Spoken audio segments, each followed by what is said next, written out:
أعوذ بالله من الشيطان الرجيم وجاهدوا في الله حق جهاده هو اجتباكم وما جعل عليكم في الدين من حرج ملة أبيكم إبراهيم هو سماكم المسلمين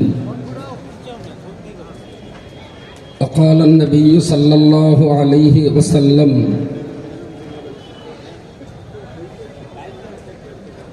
العلم حياة الإسلام وقال النبي عليه السلام قال رسول الله صلى الله عليه وسلم من جد وقال النبي صلى الله عليه وسلم من أطاعني فقد أطاع الله ومن عصاني فقد عصى الله صدق الله مولانا العظيم وصدق رسوله النبي الكريم ونحن على ذلك من الشاهدين والشاكرين الحمد لله رب العالمين সম্মানিত দুই দিনব্যাপী ইসালে সওয়াব মাহফিলের নির্ধারিত সভাপতি আমাদের সর্বজন শ্রদ্ধেয় মৌলানা আলহাজ ইয়াকুব আলী সাহেব, ইসালে সওয়াব মাহফিল পরিচালনার যুব কমিটির সদস্যবৃন্দ, মাদ্রাসার শিক্ষক মণ্ডলী, মাদ্রাসা প্রেমী বিভিন্ন বয়সের ভাই ও বন্ধুগণ, বয়োজ্যেষ্ঠ পিতৃতুল্য মুরব্বী বাবাজিগণ, আমার স্নেহের কচিকাচারা এবং এই মাদ্রাসায় পাঠরত আমার অত্যন্ত স্নেহের ছোট ছোট তোলাবাবৃন্দ,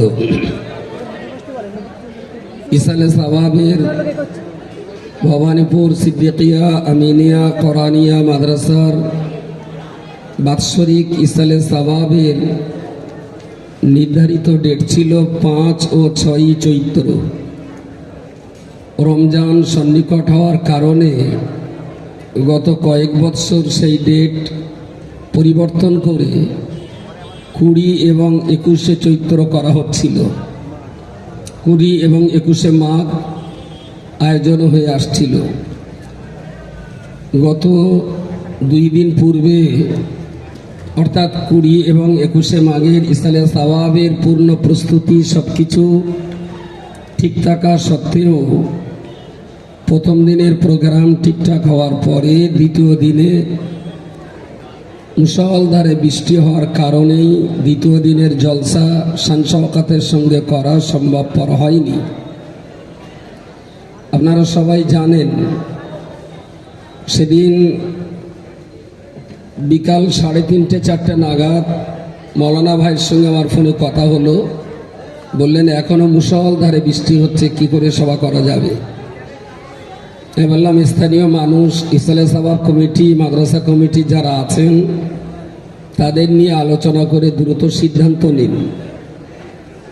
তখনই সিদ্ধান্ত নেওয়া হয় যে ইসালে সওয়াব ওই দিনে আর করা সম্ভবপর হচ্ছে না। আজকের এই ডেট অর্থাৎ 23শে মাঘ রবিবার ইসালে সওয়াবের নতুন করে আবার ঘোষণা করা হয়। আমি সোশ্যাল মিডিয়াতে একটা বার্তা দিয়েছিলাম আজকের এই ইসালে সওয়াবের জন্য। আমি একটু আগেই দেখছিলাম ইসালে সওয়াবের আমার সাইটে আমি যে জায়গায় দিয়েছিলাম সেটা 30,000 মানুষ দেখেছেন। এছাড়াও বিভিন্ন জন বিভিন্ন রকমভাবে ইউটিউব চ্যানেলগুলো যারা পরিচালনা করেন তারাও ছেড়েছে, সেখানেও মানুষ দেখেছেন। আমাদের সাইবার সৈনিক যারা, অল ইন্ডিয়া সুন্নাতুল জামাতের যারা সাইবার সাইট দেখাশুনো করেন, সোশ্যাল মিডিয়া দেখাশুনো করেন, তাদের কষ্ট, তাদের চেষ্টা, তাদের মেহনত, প্রেম ভালোবাসা ছিল বলেই 2 দিনের ভিতরে এই বার্তা আমরা 30,000 মানুষের কাছে পৌঁছে দিতে পেরেছি। সাথে সাথে যে সমস্ত ইউটিউব চ্যানেলগুলো অল ইন্ডিয়া সুন্নাতুল জামায়াতের শিক্ষা আন্দোলনের এই প্রচার প্রসারের একান্ত সহযোগী এবং বন্ধুত্ব সুলভ আচরণের মধ্য দিয়ে আমাদের এই প্রতিষ্ঠানিক বার্তাগুলো যারা দেশের জনগণের কাছে পৌঁছে দেন, আমি সেই সমস্ত ইউটিউব চ্যানেলগুলোর প্রতিও কৃতজ্ঞতা ও ভালোবাসা নিবেদন করছি। তবে আজকে যারা এসেছেন ইউটিউব চ্যানেলের পক্ষ থেকে আমাদের এই ইসালে সাওয়াব মাহফিল প্রচার করার জন্যে, আমি তাদেরকেও আন্তরিক ধন্যবাদ জানাচ্ছি। তবে মাদ্রাসার প্রধান শিক্ষক মৌলানা আব্দুল কাদের হুজুরকে বলবো, এই চ্যানেলগুলোর সব নাম ও ঠিকানা এবং ফোন নম্বর লিখে রাখতে। কোন কোন চ্যানেলে মেয়ে লোকের গজব হয় সেই সমস্ত চ্যানেলে আমাদের ইসালে সাওয়াব মাহফিল আমরা প্রচার করতে দেব না। আমার কথা কি বোঝা গেছে? ইয়াকুব সাহেব কি সুন্দর জিকিরের মজলিস পরিচালনা করলেন, দুদিন পরে এক ন্যাংটো মেয়ে লোক এসে আবার সেখানে গজব পরিচালনা করবে, ন্যাংটো মেয়ে লোক। আমরা এইটা হতে দেবো না। তুমি ভাই যদি মোবিল বেচো তো মোবিলই বেচো, আর মধু বেচো তো মধুই বেচো। একই কোটোয় মোবিল আর মধু দুটো রাখতে দেব না। আমার দাবিটা কি বড্ড অন্যায়? যে সমস্ত ইউটিউব চ্যানেল লারেলাপ্পা করবে তারা লারেলাপ্পাই করুক, কারণ আমার হাতে তো আইন নেই। আমি তাদের এগেনস্টে কিছুই করব না, আর করার সময়ও নেই। কিন্তু যারা রজব আলী সাহেবের মতো মানুষের বক্তব্য, মুফতি সাহেবের মানুষের মতন বক্তৃতা, ইয়াকুব ভাইয়ের বক্তৃতার পরই দেখব এদের এক নায়ক আর ওদের আর এক নায়িকা গজলে তরজা হচ্ছে। আমি যদি কোনো ইউটিউব চ্যানেলে দেখি, সাইবার গ্রুপে সেই মতো ব্যবস্থা করে তার চ্যানেল বন্ধ করে ছাড়ব। কাদের সাহেব কোথায় আছো? এই চ্যানেলগুলোর একটু নাম আর ফোন নম্বর লিখে দাও, চ্যানেলের নাম এবং কে পরিচালনা করছে তার নাম এবং মোবাইল নাম্বার। আমি এই চ্যানেলগুলো ভালোবাসি না, কারণ যেভাবে ইসলামের নামে ধর্মসভার স্টেজে নাআতে রসুল তো নিঃসন্দেহে ভালো, নবীর গুণগান, নবীর প্রশংসা গাইতেও ভালো লাগা উচিত, শুনতেও ভালো লাগা উচিত। এবং কোন ইমানদার প্রিয় রসুলের নাআতে রসুল সাল্লাল্লাহু আলাইহি ওয়াসাল্লামের কবিতা কেউ কখনো অস্বীকার করতে পারে না। খোদ রসুল্লাহ পছন্দ করতেন। রসুল্লাহর সাহাবী হযরত হাসান বিন সাবিত রাদিয়াল্লাহু আনহুকে নাআত গাইতে বলতেন, প্রিয় রসুল সে নাআত শুনতেন। আমরাও নাআতে রসুলের পক্ষে, তবে কেলোর কীর্তি করার পক্ষে আমরা না। কেলোর কীর্তি বোঝেন? এখন নাআতের নামে কেলোর কীর্তি হচ্ছে, গজলের নামে গজব হাঙ্গামা হচ্ছে, গজব হাঙ্গামা। এই হাঙ্গামাটা আপনারা আপনাদের মতো চালান। যদি আমার কথা পছন্দ না হয়, তবে মধুর ভাঁড়ে একসঙ্গে আমি পোড়া মোবিল রাখতে দেব না। আমার কথা যদি আব্দুল কাদের সাহেব শুনতে, আব্দুল কাদের, হ্যাঁ, thank you so much, quick action. আমার আলোচনাটা শুরু করি।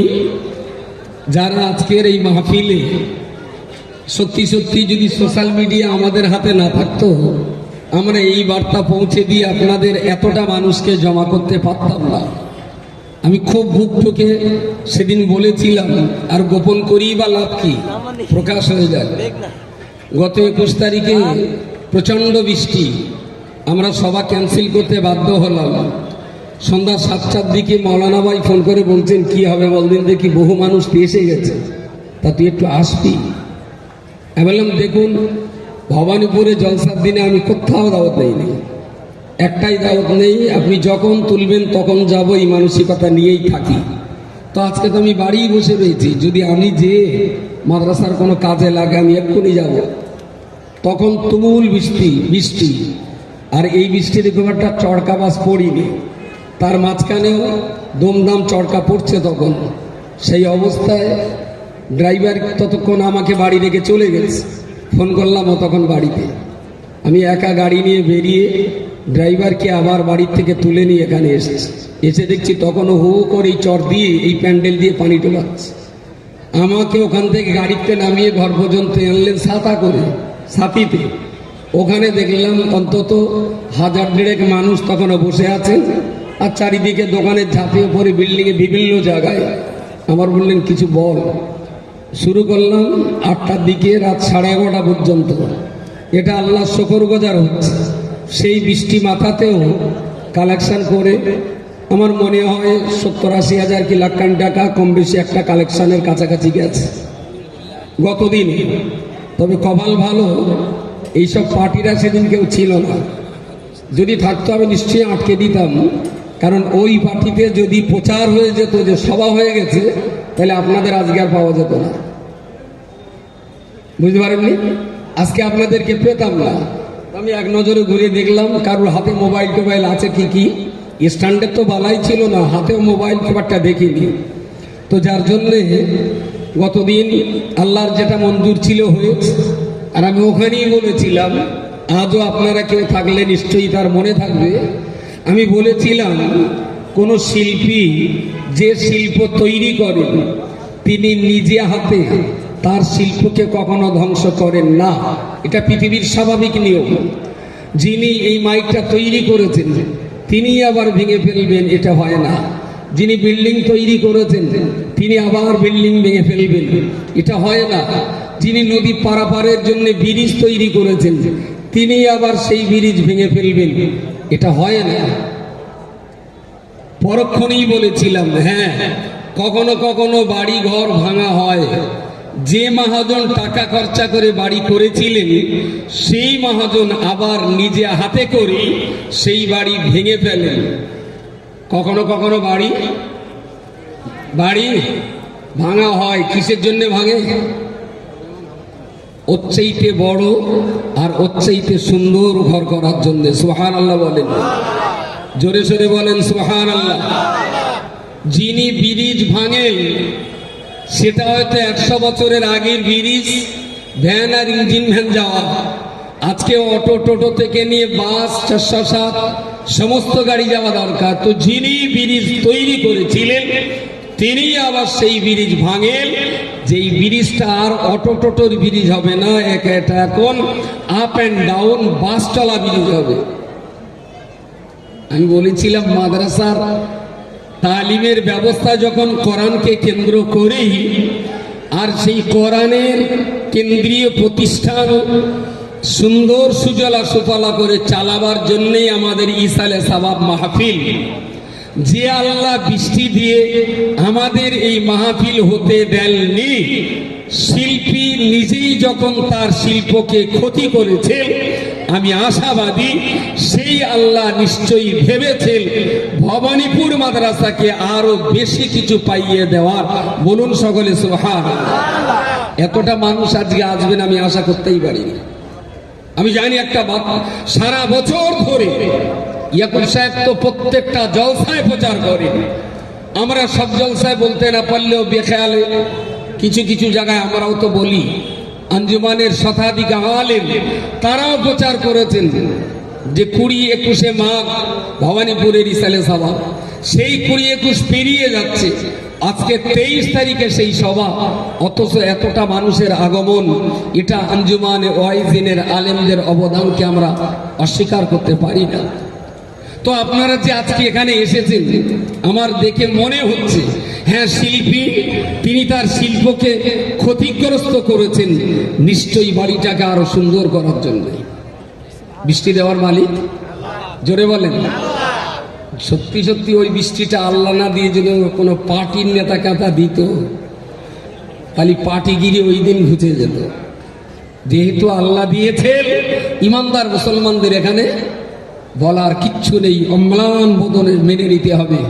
এই জন্যই মেনে নিতে হবে যে আল্লাহ যেটা করেছেন আমাদের চোখে এটা ক্ষতি মনে হলেও আমাদের দৃষ্টির আড়ালে আরেকটা চোখ কাজ করে, সে চোখ দিয়ে দেখলে বলতেই হবে এই ক্ষতির ভিতরে আমাদের জন্য বিরাট কল্যাণ লুকিয়ে আছে।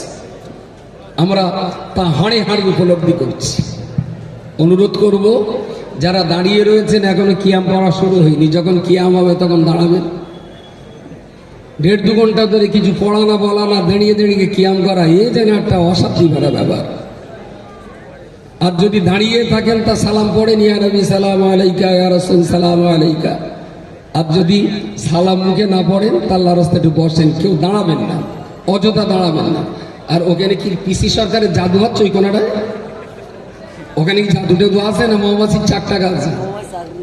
আমি জানি বাথরুমে যাচ্ছেন, ওযু ইস্তেঞ্জার কাজ সেরে ফুলের মতো বসুন। আমি কোরআনের একটা আয়াত পড়েছি আর দুটো হাদিস পড়েছি। প্রথম যে আয়াতটা পড়েছি, ওয়াজাহিদু ফিল্লাহি হাক্কা জিহাদি হুয়া আজতাবাকুম ওমা জাআলা আলাইকুম ফিদ-দীনি মিন হারাজ মিল্লাতা আবিকুম ইব্রাহিম হুয়া সাম্মাকুমুল মুসলিমিন।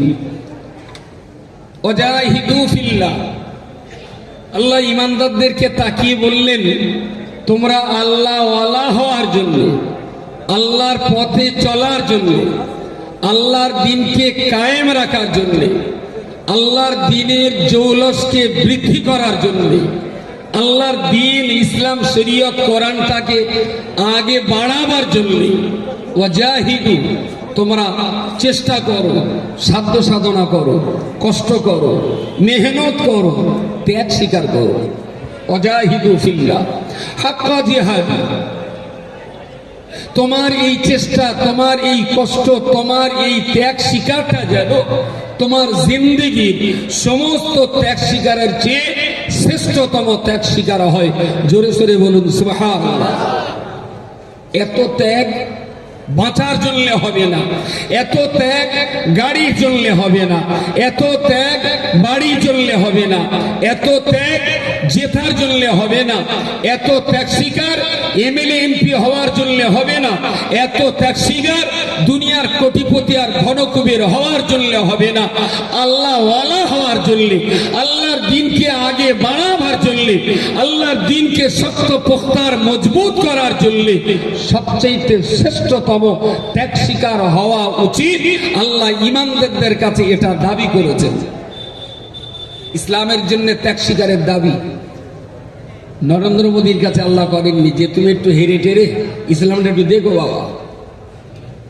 ইসলামকে আগে বাড়াবার জন্য বিল ক্লিন্টনের কাছে আল্লাহ দাবি করেননি।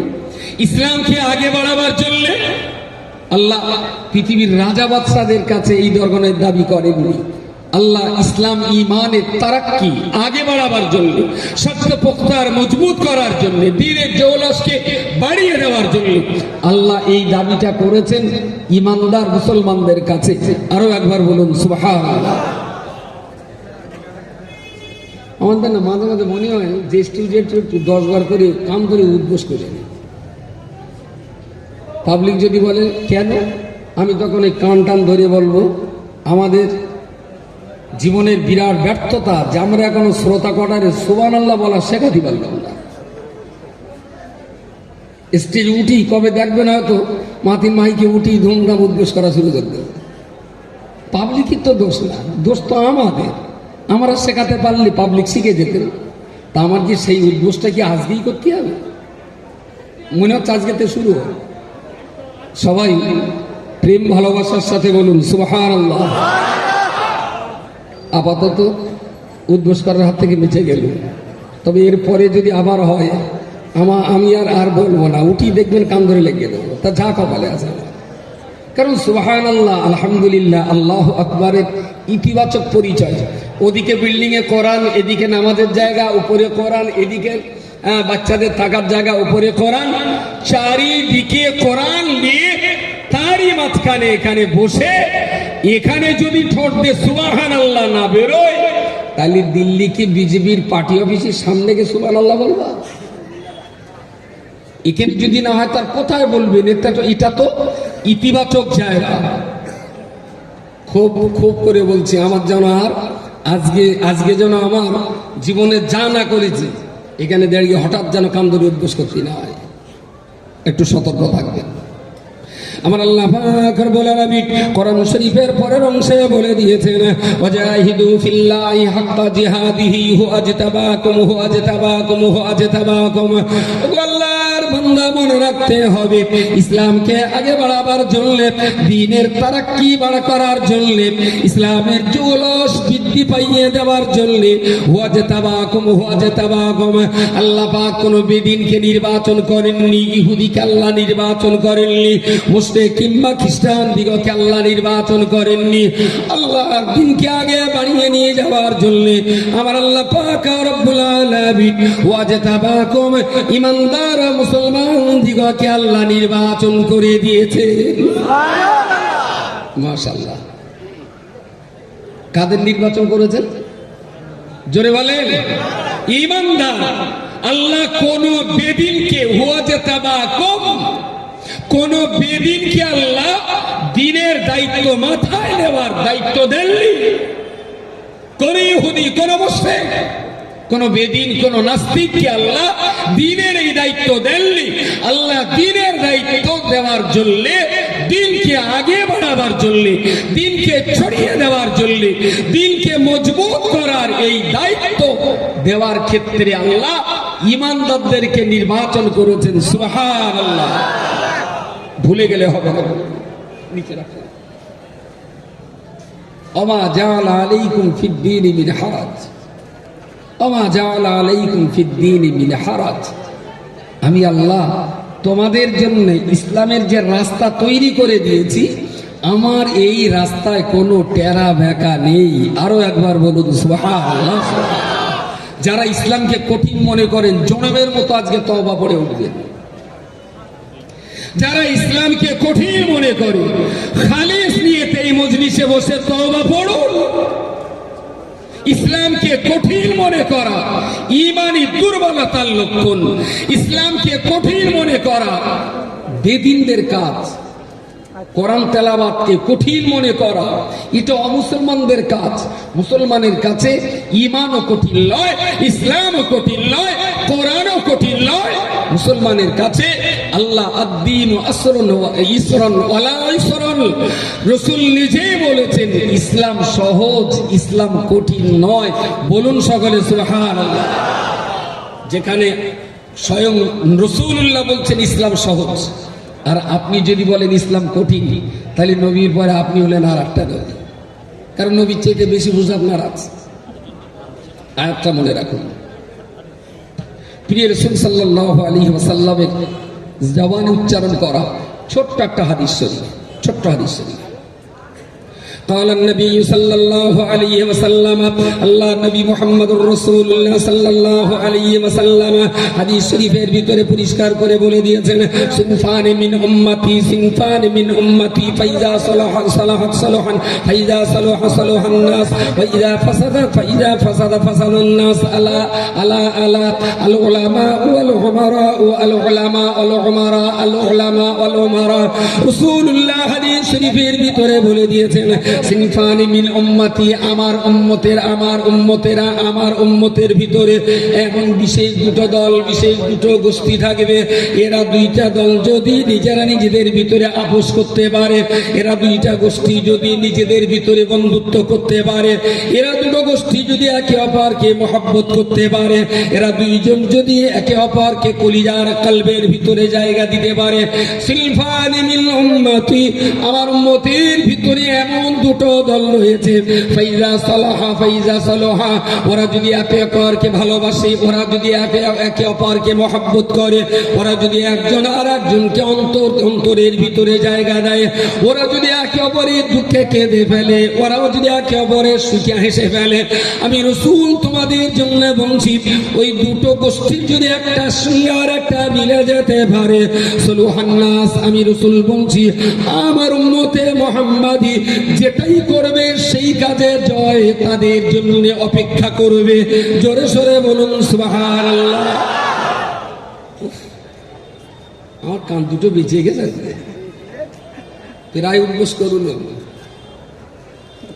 সিনফানে মিন উম্মতি, আমার উম্মতের দুটো দল যদি মিলে যায়, একজন আর একজনকে প্রেম করে, একজন আরেকজনকে ভালোবাসে, একজন আরেকজনকে কলিজার ভিতরে নেয়, একজন আরেকজনকে পরামর্শ চায়, একজন আরেকজনের কাছে জিনিস চায়।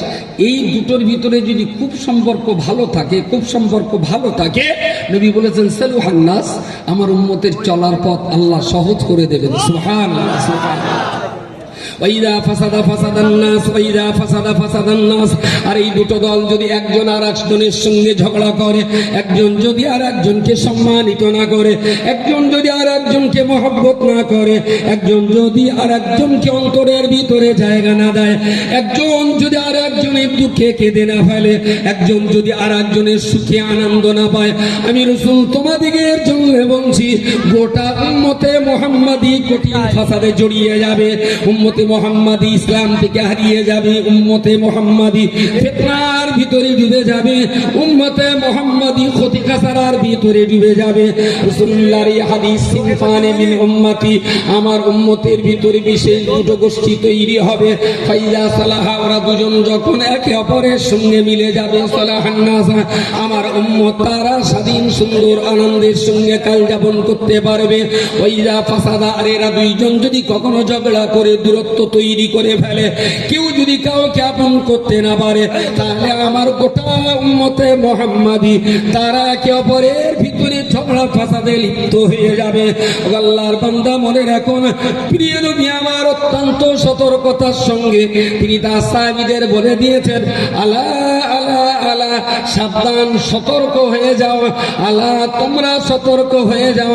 আল উলামা ওয়াল উমারা, ওই দুটো গোষ্ঠী হলো, একটা গোষ্ঠী হলো আলেমদের গোষ্ঠী, আর একটা গোষ্ঠী হলো ধনী মানুষের গোষ্ঠী।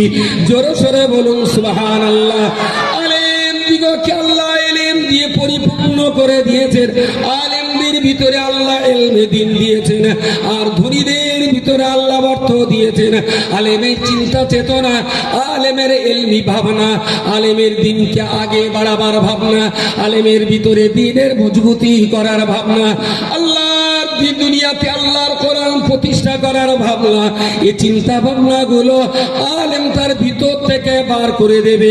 আর আলেমের ভাবনা জনগণের সামনে দেওয়ার সঙ্গে সঙ্গে দেশের ধনকুবের কোটিপতি জমিদার শ্রেণীর বড় লোক তারা যদি তাদের অর্থকে যদি আলেমদের হাতে তুলে দিতে পারে, তাহলে ধনীর টাকা আর জ্ঞানীর জ্ঞান, ধনীর অর্থ আর জ্ঞানীর জ্ঞান, এ দুটো মিলে মিশে উম্মতে মুহাম্মাদি পাহাড় সমান কঠিন জায়গাকে অত্যন্ত সহজের সঙ্গে তারা জয়লাভ করতে পারবে। নারায়ে তাকবীর, নারায়ে তাকবীর।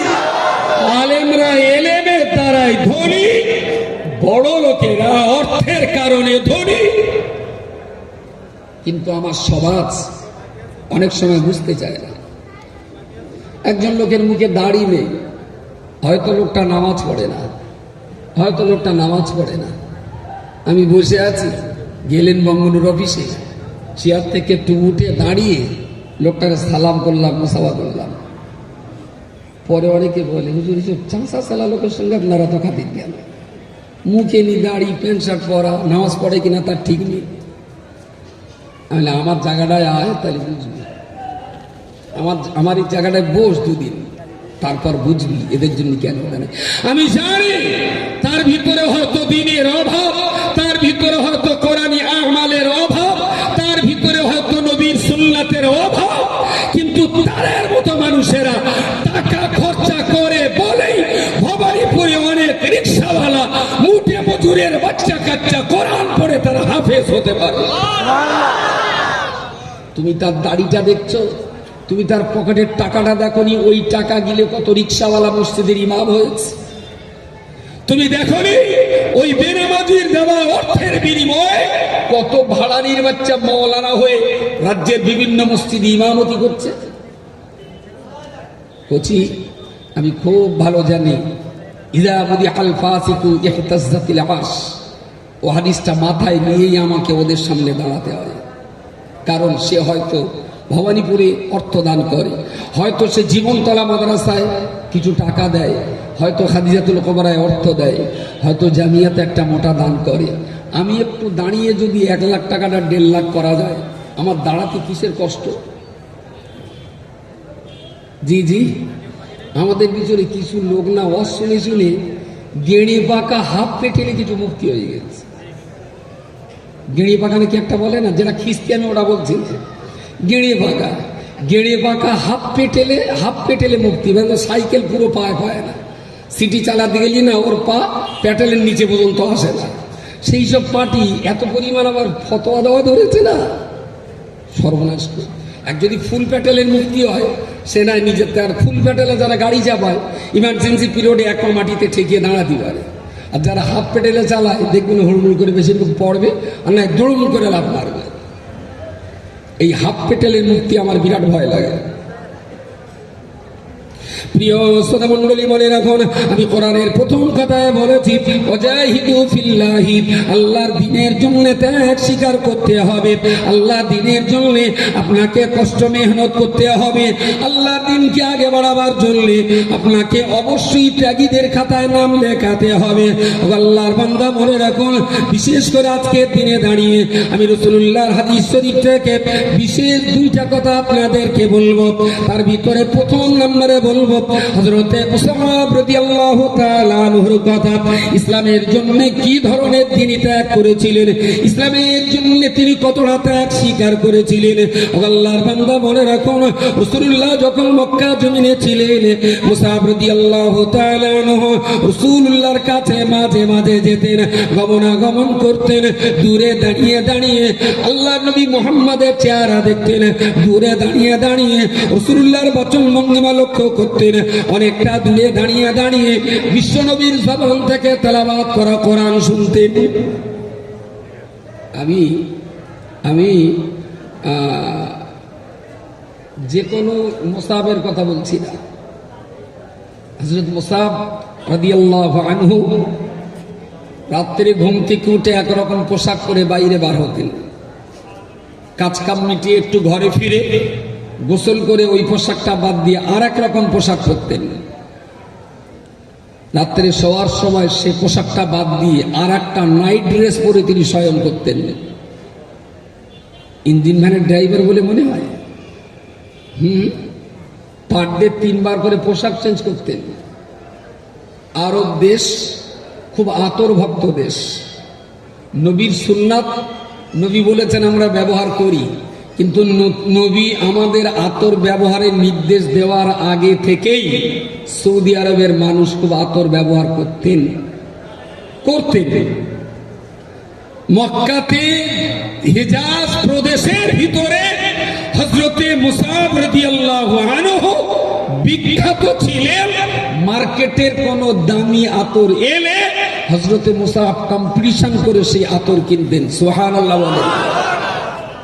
ইনি ছিলেন আলালের ঘরের দুলাল, বাবা মায়ের একমাত্র সন্তান। বিরাট আরামায়েশে যার জীবন কাটত, প্রচন্ড সুখে শান্তিতে অনেক সচ্ছলতার সঙ্গেই তার জীবন কাটত। সেই মুসাব রাদিয়াল্লাহু আনহু দূর থেকে নবীকে লক্ষ্য করতেন। একদিন তার অন্তরে ভালো লেগে গেছে যে মানুষটা তো যা বলে তা তো খারাপ কিছু না, কিন্তু দুর্ভাগ্যজনক ব্যাপার, যাদের সঙ্গে আমাদের ব্যবসায়ী আদান প্রদান, লেনদেন, ওঠা বসা, খাওয়া পেওয়া, এরা সবাই তো মুহাম্মাদের শত্রু। এরা কেউ তো মুহাম্মাদকে দেখতে পারে না। আমি যদি মুহাম্মাদের দলে যাই তাহলে এরাও তো আমার কোণঠাসা করে ছাড়বে।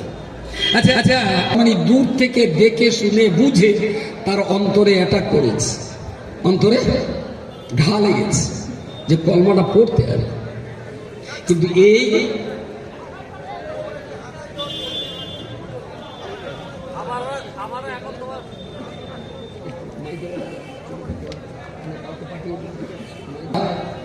মজলিসের ভিতরে আছেন বা টয়লেটে আশপাশে আছেন, একটু কথাবার্তা আসতে বলুন। একদম চৌপাঁচিলে সুন্দর জায়গা, তো আপনি হয়তো কথা আসতেই বলছেন, কিন্তু আমাদের কান শালা বহুত হারামি। আপনার আসতে কথাগুলো আমাদের কানে বিরাট জোরে জোরে লিখতেছে। হ্যালো, এখন খাওয়া রোজা ছিল কিন্তু আপনি তো বলছেন মগের বরাবর খায় না। তো এই মুসাব রাদিয়াল্লাহু তাআলা আনহুর ভালো লেগেছে। উনিও ওনার সমাজে আলোচনা করতে করতে এদিকে ততক্ষণে রাসূলুল্লাহ রাতের অন্ধকারে মক্কা থেকে হিজরত করে মদিনার পথে পাড়ি দিয়েছেন। মুসাব রাদিয়াল্লাহু আনহু জনচক্ষুর জনগণের দৃষ্টিচক্ষুর আড়ালে তিনি খুব কাঁদতেন। ইস, আজকাল করতে করতে লোকটা চলেই গেলেন, আমার উদ্দেশ্য সফল হলো না, আমাকে চলে যেতে হবে। খুব আপন ভেবে নিজের মাকে বললেন, মা আমি একটু মদিনায় যাব। তাহলে কি করতে যাবি? তাহলে মোহাম্মদের নাম আমার খুব ভালো লাগে। মা যেন আকাশ থেকে বললেন, ইস, তোর বংশের লোক, দেশের মোড়ল মাতব্বর সবাই যে মোহাম্মদের শত্রু বিরোধী, তুই সেই মোহাম্মদের কাছে যাবি? বলে, হ্যাঁ মা, চলে যাবে। ফিরবি কবে? ফিরে আসবি কবে?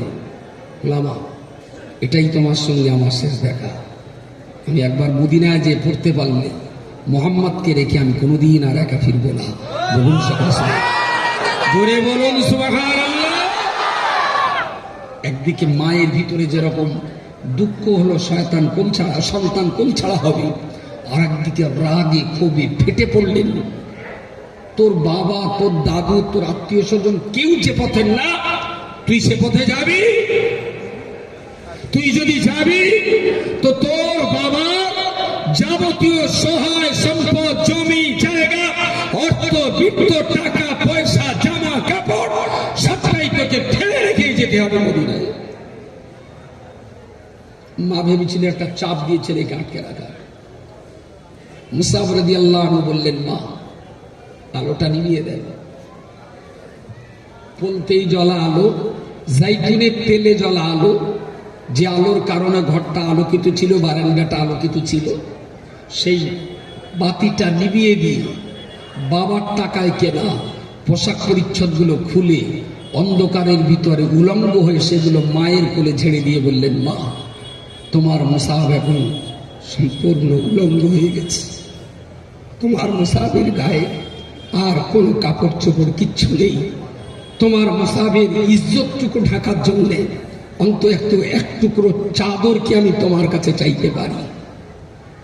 মা রাগে ক্ষোভে ফেটে পড়ে একটা ছেঁড়া কম্বল ঘরের দরজার পাশে রাখা ছিল, যে তার উপরে পা মুছে ঘরে যাওয়া হতো, সেই কম্বলটা ছুঁড়ে দিয়ে বললেন, এর চাইতে বেশি তোর কিছু আর ভাবনা নেই। আল্লাহ নবী সাহাবী মুসাব রাদিয়াল্লাহু আনহু মায়ের দেওয়া ছাড়া কম্বলটাকে নিজের কোমরে তিনি জড়িয়ে নিয়ে ইজ্জত বাঁচালেন। রাতের অন্ধকারে একাই তিনি মদিনার পথে পাড়ি দিলেন। এই আপনার 350-400 কিলোমিটার আজকের পথ। সেদিনকার দিনেতে রাস্তা লম্বা রাস্তা ছিল, সেই রাস্তা দিয়ে হেঁটে হেঁটে কোথায় খাবেন, কোথায় ঘুমাবেন, কোথায় পানি আর কোথায় খাবার, কোথায় সঙ্গী আর কোথায় বন্ধু, কোনো কিছুকে তিনি পরোয়া না করে হাঁটা শুরু করে দিয়ে কখনো জঙ্গল, কখনো মরুভূমি, কখনো পাহাড়, এসব কিছু অতিক্রম করে করে অনেক রাস্তা ঘুরে প্রায় মাসের অধিক সময় চলে গেল। রাসূলুল্লাহ সাহাবী হযরতে মুসআব রাদিয়াল্লাহু তাআলা আনহু রাত্রিতে মসজিদে নববীর বারান্দায় পৌঁছে গেছেন। সকালবেলা ফজরের নামাজ হয়ে যাবে। রাসূলুল্লাহ হযরতে মুসআব মসজিদে নববীর গেটের এক পাশে বসে আছেন। হযরতে মুসআব রাদিয়াল্লাহু আনহু উঠে দাঁড়িয়ে রাসূলুল্লাহকে মুসাফা করলেন, সালাম করলেন। নবী আমার সালামের জবাব দিলেন। মুসআবের হাতটা ধরে বললেন, বাবা তোমার চেহারাটা যেন আমার বড় পরিচিত বলে মনে হয়, তোমার পরিচয়টা কি বলবে? বললেন, ইয়া রাসূলুল্লাহ, ইয়া হাবিবাল্লাহ, আমাকে আপনি অত্যন্ত ভালো চেনেন, আমায় আপনি অত্যন্ত ভালো জানেন। আমি তো অন্য কেউ নই, আমি হলাম মক্কা শরীফের মুসআব, আমি হলাম আলালের ঘরের দুলাল মুসআব। তুমি মুসআব? তোমার এই অবস্থা কি করে হলো? তোমার দেহের এই দুর্বলতা কেন? তোমার রাজপোশাক কোথায় চলে গেল? তোমার সেই সুন্দর সোনালী চেহারা কোথায় চলে গেল? কি ঘটেছে তোমার বলো? আমি তো মক্কার জমিনে তোমাকে রাজ পরিবারের রাজপুত্র হিসেবে দেখেছিলাম, আমি তো তোমাকে দেখে চিনতেই পাচ্ছি না। তোমার এই পোশাক, তোমার এই চেহারা। বললেন, ইয়া রাসূলুল্লাহ, আজকের কটা দিন রাস্তাঘাটে মরুভূমিতে কখনো ঘুমিয়েছি, কখনো ধুলে, কখনো মাটিতে, কখনো খাবার পেয়েছি, কখনো পাইনি। হুজুর, 1 মাস যদি একটা মানুষ যার সঙ্গে 1 বোতল পানি ছিল না, যার সঙ্গে 1 টুকরো রুটি ছিল না, যার গায়ের কাপড় ছিল না, মায়ের দেওয়া ছেঁড়া কম্বল নিয়ে যে লোকটাই লম্বা সফরে বেরিয়ে যেতে পারে, ইয়া রাসূলুল্লাহ, তার চেহারার উপায় কি হতে পারে? রাসূলুল্লাহ বুকের ভিতরে জড়িয়ে ধরে সাহাবে সুফার ঘরে তার থাকার জায়গা করে দিলেন। মাঝে মাঝে মসজিদে নববীতে বসে রাসূলুল্লাহ মুসাফকে সামনে নিয়ে অনেকেই বলতেন, তোমরাও তো ইসলামের জন্য হিজরত করেছো, কিন্তু মুসাফের হিজরত আর তোমাদের হিজরতের মাঝখানে অনেক পার্থক্য রয়েছে। বলে মুসাফ রাদিয়াল্লাহু আনহু ইসলাম কবুল করার আগে তার পোশাক, তার খাওয়া দাওয়া, তার চালচলন, তার স্টাইল, তার সৌন্দর্য, তার আতর মাখার এসব কথাগুলো সাহাবীদেরকে বলতেন। সেই মুসাফ তার জিন্দেগির রাজ হালতকে ছেড়ে দিয়ে আজকে ভিখারির জীবনে মুসাফ বহুত কষ্ট করে এখানে রয়েছে।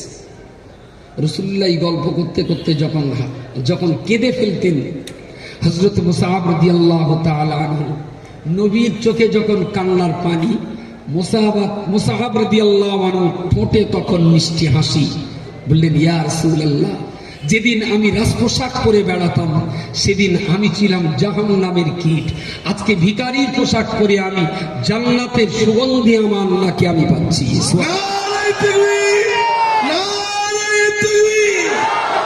আপনি আমার জন্য কাঁদছেন, আমার হাসি পাচ্ছে।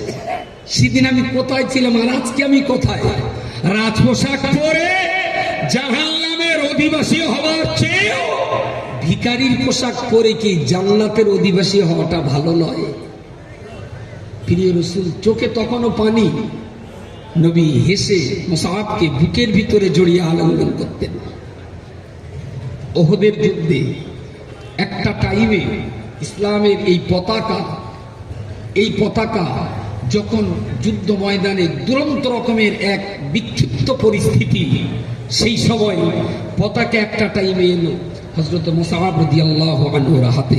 জোরে সোরে বলুন সুবহানাল্লাহ। যে ইসলাম আজ তাম দুনিয়াতে ছড়িয়ে গেছে, একদিন সেই ইসলামের পতাকা মুসাবের হাতে। হযরত মুসাব রাদিয়াল্লাহু আনহুর পরনে সেদিন ছিল আনসারী সাহাবীদের সাদকা করা একটা পায়জামা, কোন রকমের একটা পায়জামা, আর তার গায়ে ছিল মায়ের দেওয়া সেই ছেঁড়া কম্বলটা। যুদ্ধ ময়দানে মুসাবের কাছে আর কিচ্ছু ছিল না, তার হাতেই পতাকা গেল। আর এই পতাকাটা উঁচু থাকলে অনেক দূরে দূরে যত মুসলিমরা যুদ্ধ করছেন, এরা পতাকা যতক্ষণ দেখতে পাবে ততক্ষণ লড়াই চালিয়ে যাবে। আর পতাকা যদি একবার পড়ে যায় তাহলে মুসলমানরা ভাববে আমরা হেরে গেছি, যুদ্ধ আর করা যাবে না। পতাকাটাই ছিল যুদ্ধের হার জিতের এক সাংঘাতিকতম চিহ্ন। মুসাব রাদিয়াল্লাহু আনহুর হাতে পতাকা পড়েছে, উনি খুব পজিশন মতো একটু উঁচু জায়গায় যেখানে সহজে কেউ যেতে পারবে না, সেই রকম জায়গায় দাঁড়িয়ে পতাকাটা ডান হাত দিয়ে উঁচু করে ধরে আছে। একটা টাইমে মুসলমানরা পড়ে গেল মাঝখানে। এদিনেও মক্কার কুফারে কুরাইশ, এদিকেও মক্কার কুফারে কুরাইশ, সামনে থেকেও তলোয়ার, পিছন থেকেও তলোয়ার। যুদ্ধ ময়দানে মুসলমানদের অবস্থা অত্যন্ত করুণ জায়গায়। হযরত মুসাব রাদিয়াল্লাহু আনহু উঁচু জায়গায় দাঁড়িয়ে এই ভয়ঙ্কর পরিস্থিতি তিনি দেখছেন, কিন্তু তার কিছু করার নেই। তার দায়িত্ব পড়েছে পতাকা ধরে রাখা। পতাকা ছেড়ে দিয়ে যে কিছু ধরবেন, তাহলে পতাকা পড়ে যাওয়া মানে গোটা কমিউনিটির ইজ্জত শেষ হয়ে যাওয়া। সাহাবীরা মনোবল হারিয়ে ফেলবে। আল্লাহ নবী সাহাবী মুসাব রাদিয়াল্লাহু তাআলা আনহু রিডানা দিয়ে পতাকাটা উঁচু করে ধরে আছেন, আর ওখান থেকে কিছু মানুষকে তিনি ইশারা করছেন। দূরে থেকে ইসলামের শত্রু যারা, ওরা দেখলো এত প্রচন্ড ভাবে আমরা লড়াই করছি, এরপরেও এখনো কেন ইসলামের পতাকা এখনো উঁচু আছে? কোথায় পতাকা? কার হাতে এই পতাকা? ওরা খুঁজতে খুঁজতে যেহেতু উঁচু জায়গায় পতাকা দূর থেকে দেখতে পেল, পতাকাটা কোথায় আছে, কে এই পতাকা ধরে আছে, এটা দেখার জন্য ওরা বিভিন্ন দিক দিয়ে ষড়যন্ত্রকেরা এগিয়ে আসতে লাগলো। ওরা একটু দূরে দেখো করে দেখতে পেল পাহাড়ের তুলনামূলক একটু উঁচু জায়গায় একজন মানুষ পতাকা ধরে দাঁড়িয়ে আছেন। ওরা বারবার করে বলল, ওগো তুমি তোমার পতাকাটা নামিয়ে নাও, আজকে যুদ্ধে মুসলমানদেরকে হারিয়ে দিয়ে আমরা জয়লাভ করে নেব। উনি বীরের মতো জবাব দিয়ে যত পতাকা উঁচু করতে বলেন উনি ওনার পায়ের তলায় পাথরের টুকরো দিয়ে দিয়ে কত হাতের পতাকাটা উঁচু করার চেষ্টা করছে। ওরা বলছে পতাকা নিচু করতে, মুসাফ তত পায়ের তলায় পাথর দিয়ে ডিঙি মেরে পতাকাটা উঁচু করছে। এরা ক্ষোভে ফেটে পড়ল, বলল তুমি যদি পতাকা না ছাড়ো তোমার মৃত্যু অনিবার্য। মুসা বীরের মতন জবাব দিয়ে বললেন, এই পতাকা ধরে যদি মরতে পারি পৃথিবীর সেরা সম্মান আমার জন্য অপেক্ষা করছে। জোরে বলুন সুবহানাল্লাহ। যা বলছেন তার পাল্টা উত্তর। এরা সেই জায়গায় যাবার জন্য বহুবার চেষ্টা করলো কিন্তু যেতে পারলো না। বেশ খানিকটা দূরের থেকে ওদের হাতের বড় তলোয়ার হযরতে মুসাব রাদিয়াল্লাহু তাআলা আনহুর যে হাতে তলোয়ার ধরা ছিল, ওরা দূর থেকে সিয়াদকে লক্ষ্য করে তলোয়ার নিক্ষেপ করলো। আল্লাহ পাকের কিসান জানি না, ওদের তলোয়ারে মুসাব রাদিয়াল্লাহু আনহুর ডান হাত দিয়ে তলোয়ার ধরে রেখেছিলেন।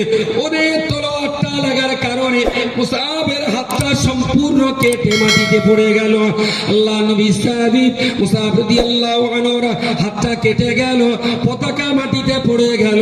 আল্লাহর বান্দা মনে রাখুন, রাসূলুল্লাহ সাহাবী, সেই জমিদার ঘরের সাহাবী, আলালের ঘরের দুলাল সাহাবী, কোটিপতির ঘরের সাহাবী, রাজপুত্র সাহাবী হযরতে মুসাব রাদিয়াল্লাহু তাআলা আনহু সঙ্গে সঙ্গে তিনি মাটিতে হয়ে হাতটা কতটা কেটে গেছে, কি পরিমাণ রক্ত বার হচ্ছে, কতটা যন্ত্রণা, এটা অনুভব করার ক্ষমতা তার ছিল না।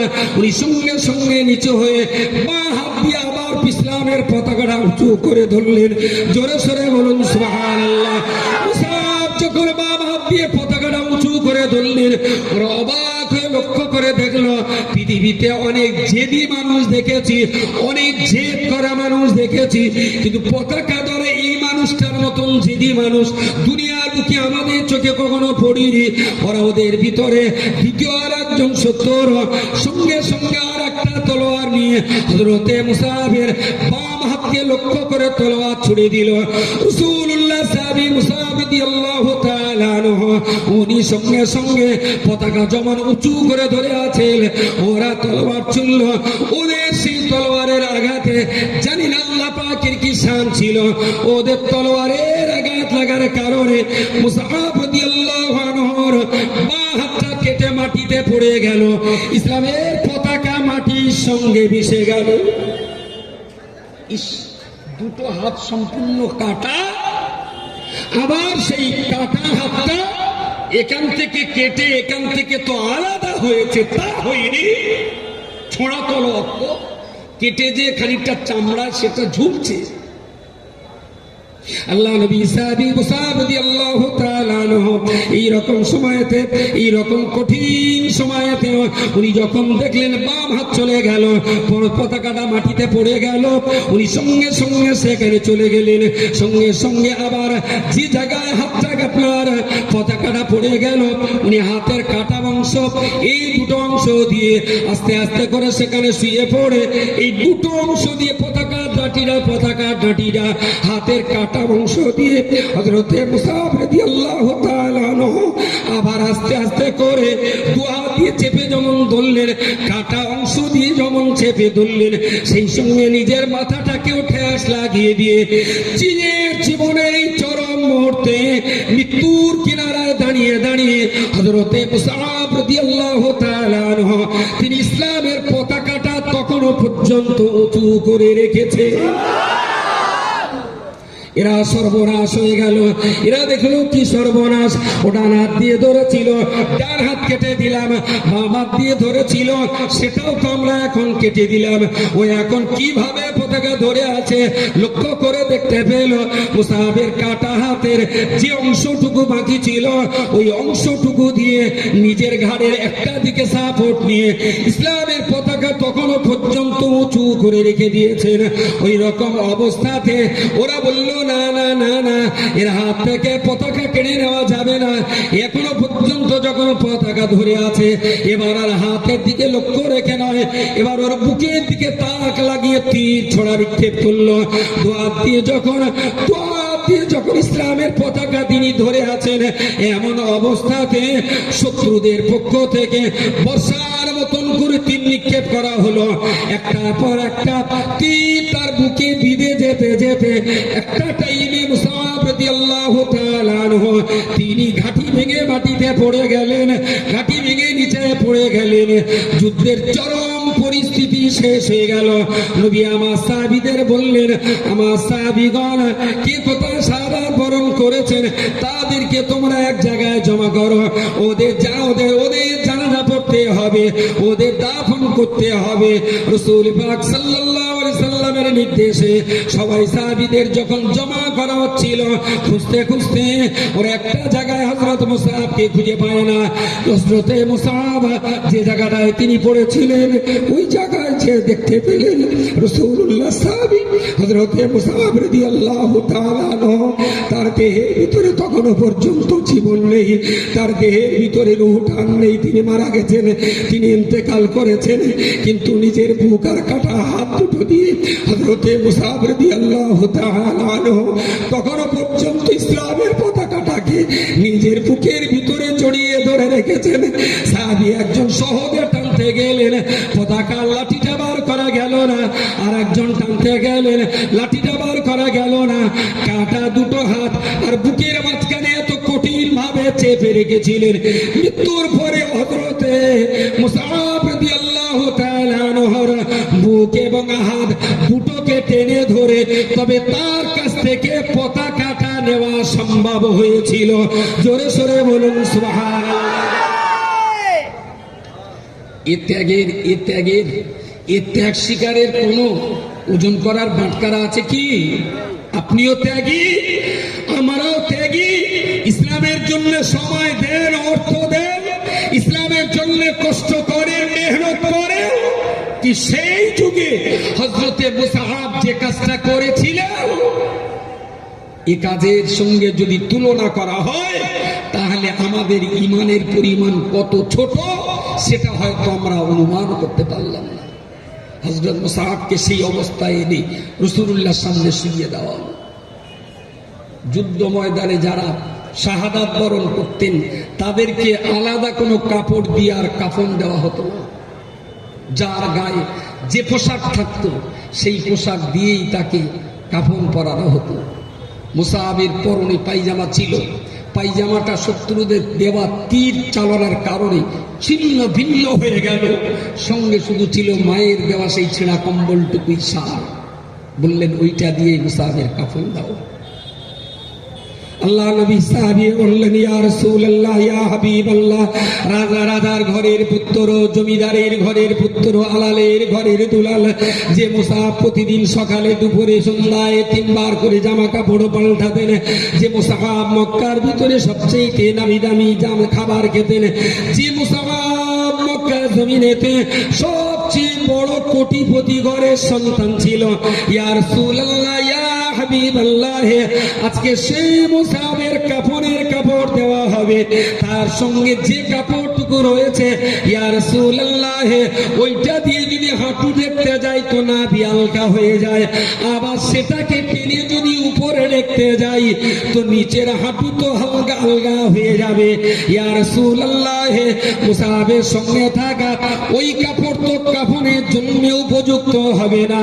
নবী আমার বললেন, না না না না, ওর সঙ্গে দ্বিতীয় কোনো কাপড় দেওয়া হবে না। মুসআবের গুপ্তাঙ্গটা ঢেকে রেখে যে অংশটা খালি থাকে সেই একই কাপড়ে তাকে উহুদ প্রান্তরে দাফন করা হলো।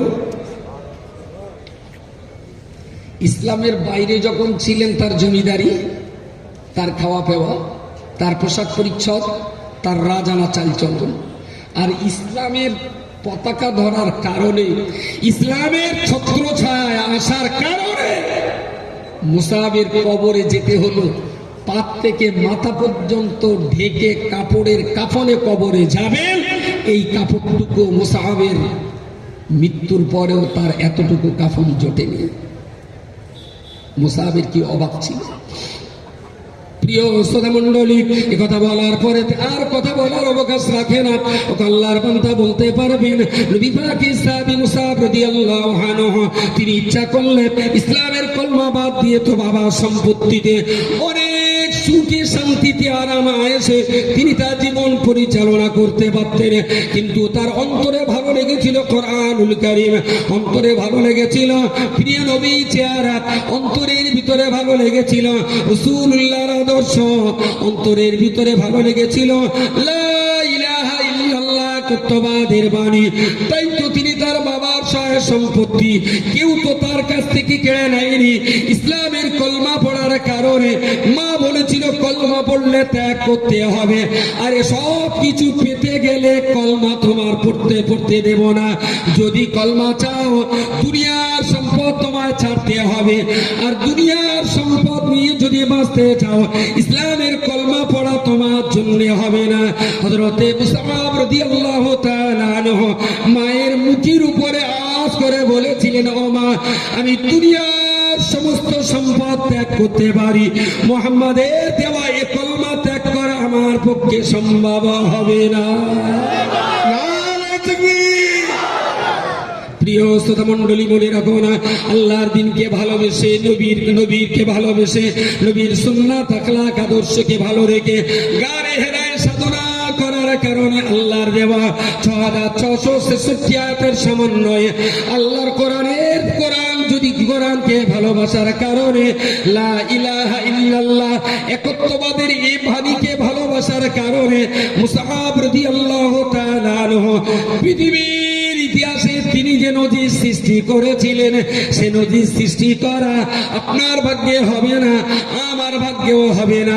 সে নজির সৃষ্টি করা, কারণ সে নবী তো আর পাওয়া যাবে না, সে ওহদের ময়দান তো আর পাওয়া যাবে না।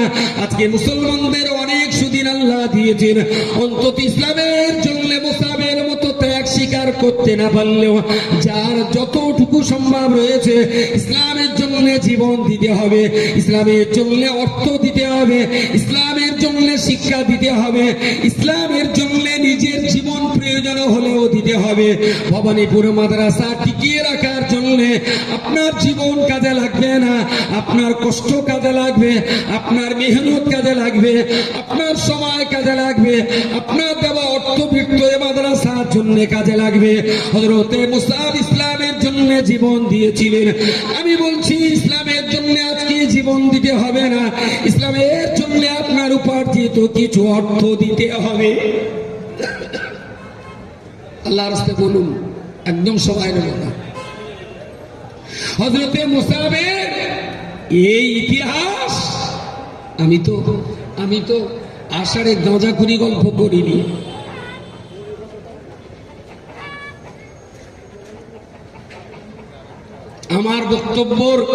আমার বক্তব্যের সত্যতা পাবলিক প্রমাণ করবে না, আমার বক্তৃতার সত্যতা মাদ্রাসায় যারা পড়াশোনা করায় মুদাররিসিনরা তারাই সত্যতা প্রমাণ করাবে। আমি এটা যেটা বলেছি এটা ইসলামের ইতিহাসে আছে না নাই, এটা হাদিসে আসে না নেই, সেটা প্রমাণ করার ক্ষমতা সাধারণ মানুষের না থাকলেও আলেমদের নিঃসন্দেহ আছে। হয়তো আমার ভাষার কারণে আক্ষরিক বা শাব্দিক কিছু আক্রিজ হতে পারে, কিন্তু ইতিহাসে স্বর্ণাক্ষরে লেখা রয়েছে হযরতে মুসআব রাদিয়াল্লাহু তাআলা আনহুর এই ঘটনা। ও আল্লাহর বান্দা, এতটা মানুষ এখানে রয়েছে, আল্লাহর রাস্তায় কি একটু বলবেন? আল্লাহর থেকে একটু বলবেন ভবনপুর মাদ্রাসার ইসালে সওয়াব গত 20 এবং 21 তারিখে হওয়ার কথা। আমি 21 তারিখে ঘরের ভিতরে যে মজলিসের আয়োজন হয়েছিল ওই মজলিসেই বলেছিলাম শিল্পী তার শিল্পকে ভেঙে ফেলে, নিশ্চিত পুরনো ঘর ভেঙে ফেলে আরো সুন্দর আরো বড় ঘর তৈরি করার জন্য স্টেজে যারা রয়েছে তারা নিশ্চিত করে লক্ষ্য করছেন কি সুন্দর করে আজকের এই ফুলের বাগান আল্লাহ পাক ভবানীপুর মাদ্রাসায় বসিয়ে দিয়েছে।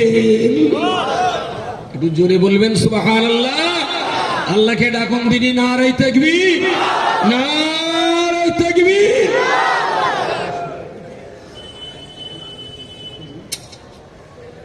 তো আমার এখানে না আসলেন আপনারা ঠিক দেখতে পাচ্ছেন না, মজলিস গত বছরের তুলনায় কোনো অংশে কম বলে আমার মনে হচ্ছে না। আমি একবারও মনে করতে পারছি না এখন যে আজকে 21শে মাঘ না আজকে 23শে মাঘ। কোন মাইক টাইক হয়েছিল, মাইক প্রচার হয়েছিল এলাকায় হয়েছিল, দূরে দারাজে হয়নি। কিন্তু আমার মন সাই দিয়েছিল শিল্পী কখনো তার শিল্পকে হাতে করে ভাঙে না, যদি কখনো ভাঙে তাহলে মনে রাখতে হবে এর চাইতে দামি শিল্প তিনি তৈরি করবেন, তাই ভাঙে।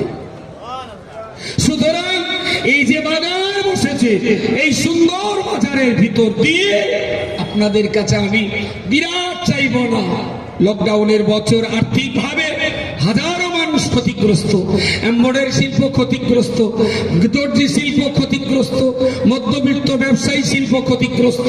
এরপরেও মাদ্রাসাগুলো যেভাবে আপনারা দেখে আসছেন এবং মাত্র কদিন পরে জামিয়াতেও সেইভাবে আপনাদের যেতে হবে, আপনারা যাবেন এবং দেবেন। সব কথা মাথায় রেখেও বলছি অন্তত 1025 টাকা দিয়ে একটা কোনো আল্লাহর বান্দা শুরু করুন। খুব কম করে বলেছি, তারা তো লাখ টাকা চাইতেন। 1025 টাকা, হাতের সময় খুব শর্ট। পরবর্তীকালে ইয়াকুব সাহেব হুজুর কোন বছর এই যে স্টেজে তিনি বক্তব্য করেন না, যা বক্তব্য করে পয়সা করি চাইতেই হয়, আমরাই চাই। আর উনি দেখে কখন কোন শিঙি মাছটা বেলে মাছের দলে পালাচ্ছে, ইয়াকুব সাহেবের দায়িত্ব হলো তার জামার কলার ধরে টেনে আনো। শিঙি মাছের কিলো 700 টাকা আর বেলে মাছ তো 75 টাকা। ও যখন দেখে শিঙি মাছ বেলে মাছের দলে ঢুকেছে তখন তার বের করে এনে অপারেশন করে। এই কাজটা উনি করেন। হাত পাতা ভিক্ষাবৃত্তি করার দায়িত্ব আমাদের। এতটা মানুষ হয়েছেন, আল্লাহর রাস্তায় তাড়াতাড়ি বলুন 10,000, 5,000, 20,000, 25,000 চেয়েছি, মানে আল্লাহর কোরআনের জন্য, আল্লাহর কসম, এই চাওয়াটা যদি আমার নিজের জন্য হয় কোনো বান্দা দেবে না। আর আমার চাওয়ার ভিতরে যদি কোন রকমের ভেজাল না থাকে, আমার চাওয়ার ভিতরে যদি নফসানিয়াত না থাকে, আমার চাওয়ার ভিতরে যদি আমার ব্যক্তিত্ব আর স্বার্থ যদি না থাকে, এ টাকা আল্লাহর রহমতে আল্লাহর কোনো না কোনো বান্দা দেবে। সে আমার হাতে দেখ আর কারোর হাতে দেখ। 5,000, 10,000, 20-25,000 দেবার মতো বান্দা যারা আছেন ততক্ষণে আল্লাহর রাস্তায় আসুন। আল্লাহ পাকের এক বান্দা আমার 100 টাকা, আর এক আল্লাহর বান্দা 500 টাকা, আর এক আল্লাহর বান্দা 300 টাকা, আর একজন আল্লাহর বান্দা 100 টাকা। একটু তাড়াতাড়ি করে উঠে আসুন। 200, 500, 1000 নগদ টাকা যাদের যা দেবার রয়েছে জিকিরের মজলিসের পরে দুহাত করে আপনারা হুজুরের হাতে দিয়েছেন। এরপরেও বলতে পারি না যে পকেটে যা ছিল উজাড় হয়ে গেছে। আলহামদুলিল্লাহ ভাই, অনলাইনে যারা দিচ্ছেন দান করছেন তাদের কাছে অনুরোধ, যারা অনলাইনে বলবেন দয়া করে মেহেরবানি করে আপনারা একটু নাম্বারটা দিয়ে দেবেন, আপনার নাম ঠিকানা এবং ফোন নম্বরটা দিয়ে দেবেন। আল্লাহ পাকের এক বান্দা আমার 2,000 টাকা, আর এক আল্লাহর বান্দা 1,000 টাকা, এক আল্লাহর বান্দা 500, আর একজন 50 টাকা। একজন বিকলাঙ্গ কার টাকায় কেউ দিয়েছে, আলহামদুলিল্লাহ। অবশ্যই আল্লাহ পাকের কোন বান্দা তার দ্বারাতে পাঠিয়ে দিয়েছেন। এক আল্লাহর বান্দা 500 টাকা, এক কচি বাচ্চা আমার 100 টাকা, আরেকজন আল্লাহর বান্দা 100 টাকা দিলেন। আল্লাহ দানকে কবুল করুন, উদ্দেশ্য আল্লাহ সফল করুন, এও পরকাল আল্লাহ ভালাই নসিব করুন। কোন একজন বান্দা হযরতে মুসাবের ইতিহাস আপনাদের শুনিয়েছি, কোরআনের আয়াত দিকে ত্যাগী হওয়ার কথা আপনাদেরকে বলেছি।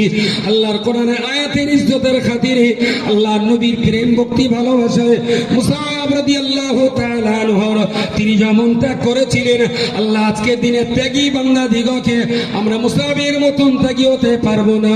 মুসাব জীবন দিয়েছিলেন, মুসাব রাদিয়াল্লাহু আনহু ডান হাত দিয়েছিলেন, বাঁ হাত দিয়েছিলেন, অবশেষে জীবন দিয়ে দেওয়ার পরেতেও তিনি তার 2 হাত কাটা হাত দিয়ে ইসলামের পতাকা উঁচু কুচু করে ধরে রেখেছিলেন।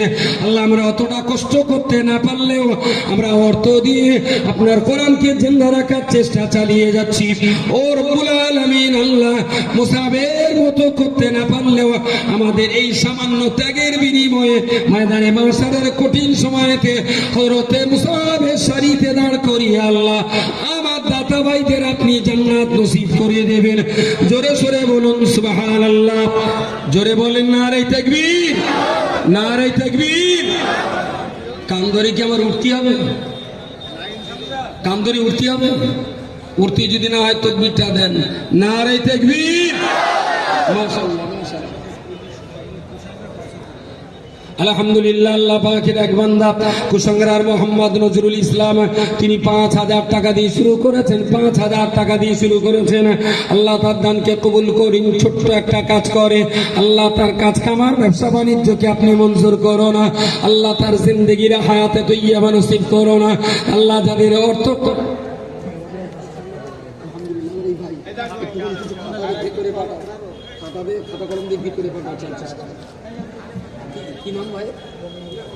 মোহাম্মদ মবিনুল ইসলাম গাজী, আলহামদুলিল্লাহ 5,000 টাকা তিনি দেবেন।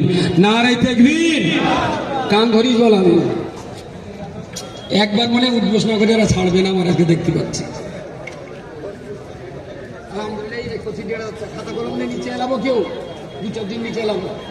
আল্লাহ পাকের এক বান্দা 1,000 টাকা ওয়াদা ছিল, সেটা দিয়েছেন। আগামীবার আবার 1,500 টাকা। আল্লাহ পাকের আর এক মুরব্বী আমার 1,000 টাকা দিয়েছেন। আল্লাহ দানকে কবুল করুন, উদ্দেশ্য সফল করুন, এও পরকালে ভালাই নসিব করুন। তাড়াতাড়ি করে তাড়াতাড়ি আসুন। বসে আছেন কেন? 10 টাকা, 20 টাকা, 500, 200, 100 জন নগদে দেওয়ার দিন 5,000 টাকা দুজন দিয়েছেন। 25,000 টাকা দেওয়ার মতো আল্লাহর বান্দা আছেন, একটু বলুন, তাড়াতাড়ি করে বলুন। একটু লেখো। মোহাম্মদ ইউনুস আলিমাল্লাহ পার ভবানীপুর বাড়ি, তার আব্বা আম্মা অসুস্থ রয়েছেন। আল্লাহ দোয়া করি এতটা মানুষকে নিয়ে আল্লাহ আপনার কাছে ফরিয়াদ করছি, যে সন্তান তার বাবা মায়ের জন্য দোয়া চেয়েছেন, 3,000 টাকা দিয়েছেন। আল্লাহ দানের বিনিময়ে তার আব্বা আম্মাকে আপনি শেফায়ে কুল্লিয়া নসিব করুন। জোরে বলুন আল্লাহুম্মা আমিন। আলহামদুলিল্লাহ, আলহামদুলিল্লাহ, আলহামদুলিল্লাহ। আল্লাহ পাকের এক বান্দা আমার ভাই 200 বর্ষ যা দেওয়ার উঠে আসুন। আল্লাহ পাকের এক বান্দা আমার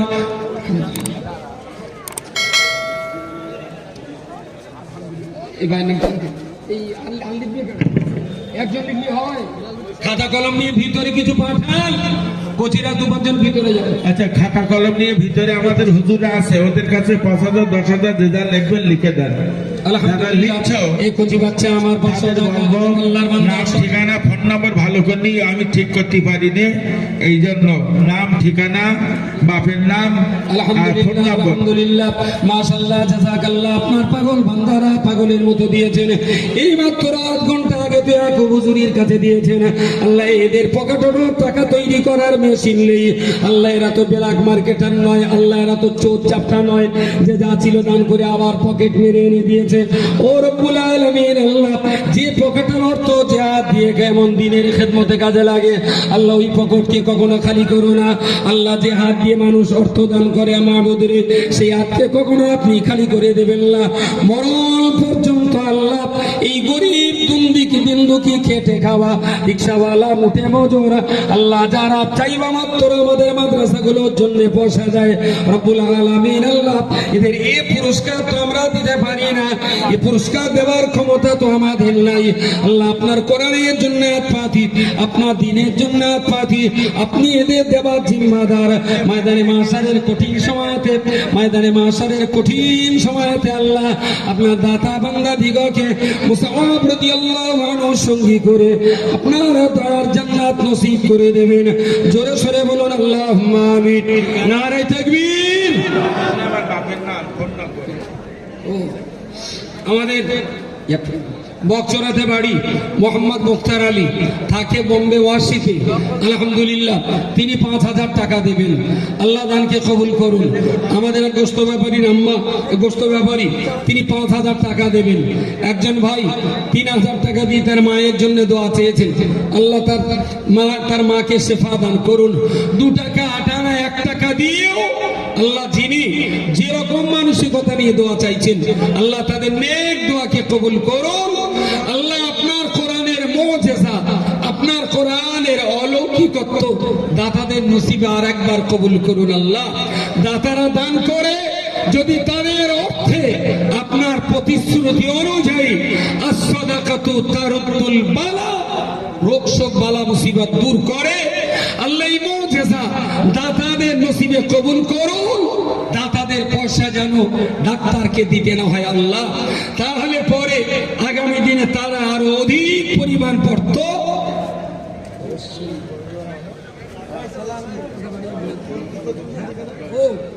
অনেকদিন তোমার সঙ্গে দেখা হয়নি। আলহামদুলিল্লাহ আল্লাহ পাকের এক বান্দা 2 জন 500 বর্ষ আর বড় অত্যন্ত প্রিয় এক ভাই 1,1100 টাকা দিয়েছেন। আল্লাহ দানকে কবুল করুন। নেক নিয়ে ফিরোজ গাজী, আলহামদুলিল্লাহ ফিরোজ গাজী মেশিনের কাজ করে 1,000 টাকা দিয়েছেন। আল্লাহ অনেক খেটে খাওয়া, অনেক রিক্সাওয়ালা মুঠে মজুর শ্রমজীবী, তারা 200 500 110 20 2 টাকাও দিয়েছেন। আল্লাহ সবাইকে কবুল করুন। আল্লাহ যাদেরকে অগাধ টাকার মালিক করেছেন আল্লাহ তাদের অন্তরে একটু প্রেম মহব্বত দান করুন। আল্লাহ তাদের টাকা যেন সাদ্দাদের মতো জান্নাত তৈরিতে ব্যয় না হয়। আল্লাহ যাদের টাকা দিয়েছেন তাদের অর্থ যেন কারণের মতো লাইনে ব্যয় না হয়। তাদের মনে একটু দয়া দিন আল্লাহ। মুসলিম কমিউনিটির বড় লোকদের অন্তরে একটু দয়া দিন। তাদের অর্থ যেন দিন শরীয়ত কোরআন সুন্নাহর পথেই ব্যয় হয়। একটু জোরে বলবেন আল্লাহুম্মা আমিন।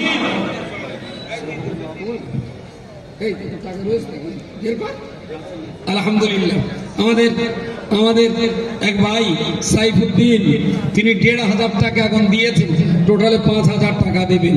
একটু ও পরে আলাদা মাশাআল্লাহ।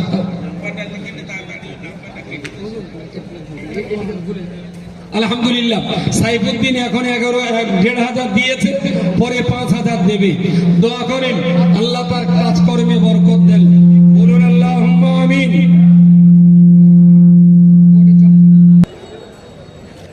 বললো কি সুন্দর। আলহামদুলিল্লাহ আলহামদুলিল্লাহ 5,000 টাকা।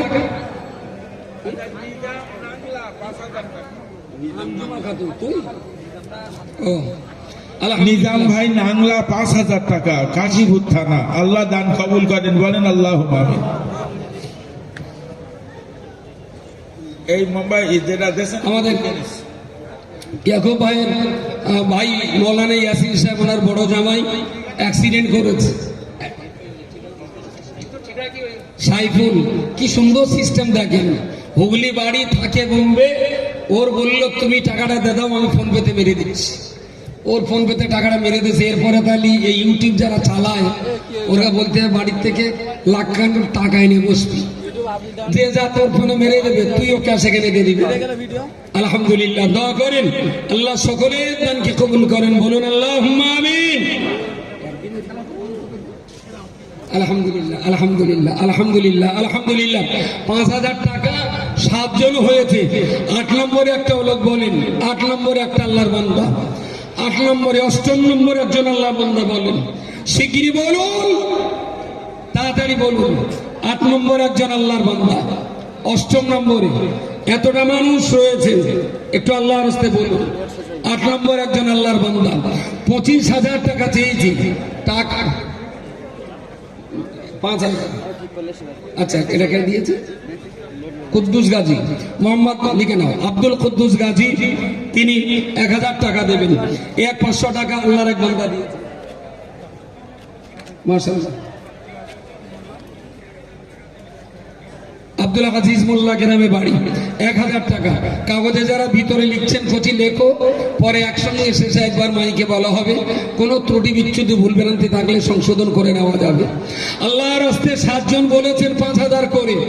অষ্টম নম্বর একজন বলুন, 8, 9, 10, 3টে, অন্তত 3টে মানুষের একটু বলুন আল্লাহর রাস্তে, শিগগিরই করে বলুন। অনেক বক্তা, যেহেতু নির্ধারিত হয়নি, একটু মিসম্যানেজ আমাদের হয়েছে। কি নূর ইসলাম মিস্ত্রি, তিনি দোয়া চেয়েছেন, দোয়া করেন আল্লাহ তার মনে নেক নিয়তকে পূর্ণ করেন, বলুন আল্লাহুম্মা আমিন। আলহামদুলিল্লাহ, আলহামদুলিল্লাহ। নারে তাকবীর, নারে তাকবীর। জরুরি বাড়ি মোহাম্মদ ফজলুর রহমান 1,000 টাকা দেবেন, আলহামদুলিল্লাহ। আমি 5,000 টাকা 3টে চাইছি, বলুন তাড়াতাড়ি। 5,000 টাকা কোন আল্লাহর বান্দা রয়েছেন একটু তড়িঘড়ি করে বলেন। পিছনের দিকে যারা আছেন, খড়গাছির বাপ্পা 5,000 টাকা। খড়গাছি, কাটিয়াট খড়গাছি বাড়ি, মোহাম্মদ, কি নাম তোর, ভালো নাম কি? মোহাম্মদ বাপ্পা ভাই, কি নাম একটা জানো, ইডিয়েট মনে লাগছে, মানে মোহাম্মদ যদি রাহাতুদ্দিন হতো, শফিউদ্দিন হতো, কত ভালো লাগতো। হয়তো আছে মোহাম্মদ বাপ্পা, কাটিয়াহাট খড়গাছিতে বাড়ি, আলহামদুলিল্লাহ, উনি 5,000 টাকা দেবেন।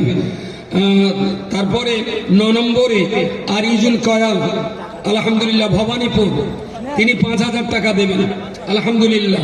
10 নম্বরে ইস্তম বিশ্বাস, চালতা বেড়িয়া, আলহামদুলিল্লাহ, উনি 5,000 টাকা দেবেন। আল্লাহ সবাইকে কবুল করুন, বলুন আল্লাহুম্মা আমিন। নারে তাকবীর, নারে তাকবীর, আলহামদুলিল্লাহ, আলহামদুলিল্লাহ। আমি এই সুন্দর পরিবেশে 5,000, 10,000, 25,000 টাকা বলেছি, কোনো না কোনো আল্লাহর বান্দা দেবে। যদি কেউ না দেয় তাহলে ধরে নেবেন আমার ভিতরে কিছু ভেজাল ছিল, তা নাহলে কোরআনের জন্য দান সদকা খায়রাত কখনো আটকাবে না, কখনো আটকাবে না।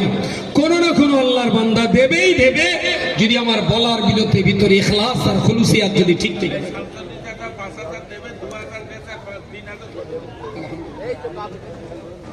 আমার জন্য দোয়া করুন। আল্লাহ পাকের এক বান্দা মোহাম্মদ শামসুদ্দিন ইয়াকুব ভাইজানের চাচা জানা, আমাদেরও চাচা সম্পর্কে, তিনিও 5,000 টাকা দেবেন। 2,000 এখন দিয়েছেন, বাকি 5,000 3,000 পরে দেবেন। আল্লাহ তার দানকে কবুল করুন, উদ্দেশ্য আল্লাহ সফল করুন, এও পরকালে আল্লাহ ভালাই নসিব করুন। স্বদেশে বিদেশে প্রবাসী যিনি যেখানে আছেন, সকলের নাম আমি জানি না, সবাই তো নামটা বলেও না। আল্লাহ সকলের না বলা নামগুলোকে আপনার শাহী দরবারে আপনি লিপিবদ্ধ করুন। জোরে সরে বলুন আল্লাহুম্মা আমিন। নারে তাকবীর, আলহামদুলিল্লাহ, আলহামদুলিল্লাহ।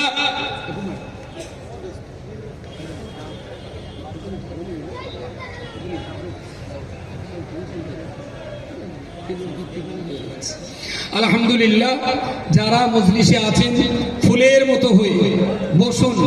আমি আমার মনটা খুব গর্বে ভরে যাচ্ছে যে বৃষ্টি বাদলার কারণে একদিন পরে সভা, তাও এত মানুষ যে আল্লাহ কোথার থেকে পাঠিয়েছেন, কিভাবে যে এত মানুষ এসেছেন, এটা আল্লাহ পাকের দয়া। এ প্রচার শুধু সোশ্যাল মিডিয়া, শুধু মাইক প্রচার হয়নি, সম্ভবত এ প্রচারের পিছনে আল্লাহর ফেরেশতারাও কাজ করেছেন। তা না হলে যেদিনে সভা হবা তার পরের দিন মধ্যে, তারপরের দিনে সভা, এই পরিমাণ মানুষ আসা উচিত না। ইয়াকুব সাহেব, ঠিক আছে, ইয়াকুব সাহেবের মতদানি থাকে তো কাল বাদ দিয়ে পরশু দিন আর একটা সভা করুক দিন, দেখি ঠেলার নাম বাবাজি কটা লোক আছে দেখবানো। আলহামদুলিল্লাহ, আলহামদুলিল্লাহ, আল্লাহ শুকরিয়া আদায় করছি। এখন মৌলানা আলহাজ আমাদের মহিউদ্দিন, আমাদের একটা বিকলাঙ্গ ছেলে আছে, সাইবার গ্রুপে কাজ করে মোহাম্মদ মহিউদ্দিন, আলহামদুলিল্লাহ। সে বেচারা নড়তি চড়তি পারে না, ওই বাড়ি বসেই আমাদের কাজ করে দেয়। আবার তিনিও বলে পাঠিয়েছেন তিনিও 500 টাকা দেবেন, আলহামদুলিল্লাহ। তার জন্য দোয়া করেন, আল্লাহ তাকে সেফাতে কুল্লে আয়নাত করেন, বলুন আল্লাহুম্মা আমিন। কে কে বলো তো তুমি?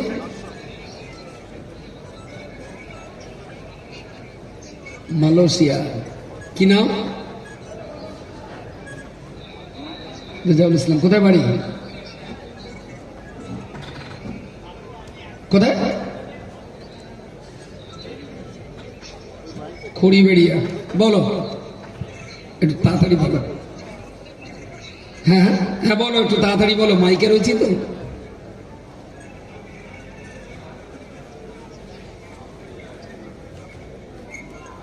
আরেকবার বলো।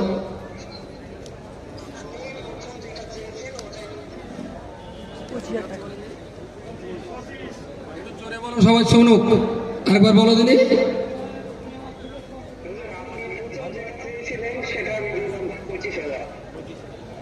নারে তাকবীর, নারে তাকবীর।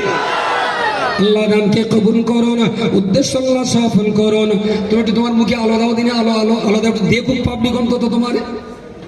দিস ইজ, আমিও পীর না, আমার বাপও পীর না, আমি পীরের গোষ্ঠীও না, তবে আমার একটা ইসলাম আছে। আমি নবীর আওলাদ, আদম নবী আমার বাপ, পোঙা পাকাবো করার কাজ না।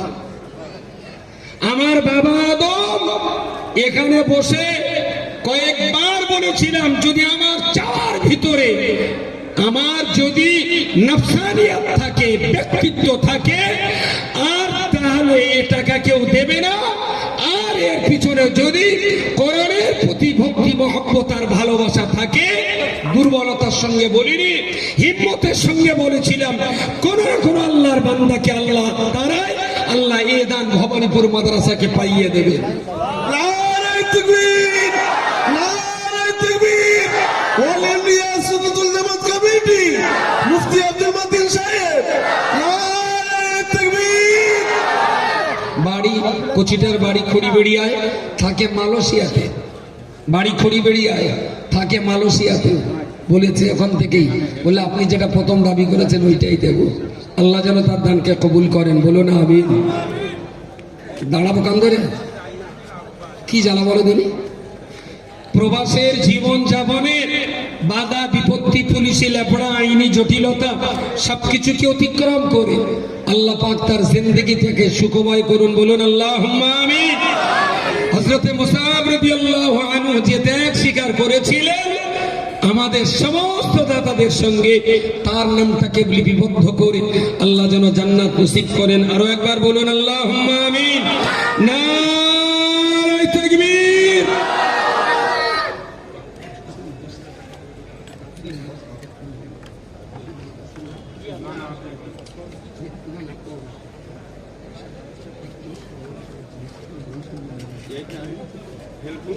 তো আলহামদুলিল্লাহ, আলহামদুলিল্লাহ।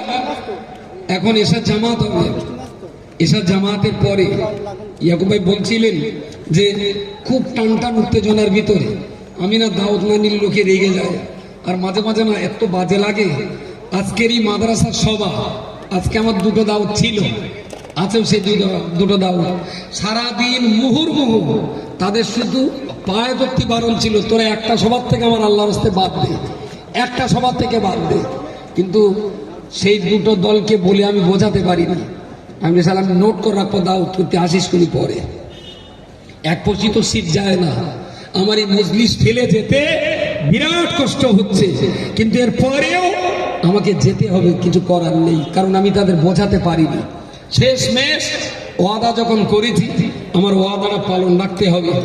ঠিক টাইম দিয়েছিলাম 9টায় পৌঁছাবো, 9টায় পৌঁছাবো এখান থেকে সেই ওটা কি খাজরা রায়পুর, এখন 9:15 বাজে। আমি আর সত্যিবাদী থাকতে পারবো? লোকে বলে মাতিনির কথার দাম নেই, কিন্তু মাতিন যে কি জ্বালা জ্বলে এটা আবার পাবলিক জানে না।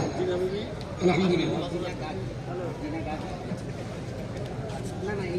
এখনই আমার এক মা মোসাম্মদ মর্জিনা বিবি, আলহামদুলিল্লাহ, তিনি 5000 টাকা দেবেন।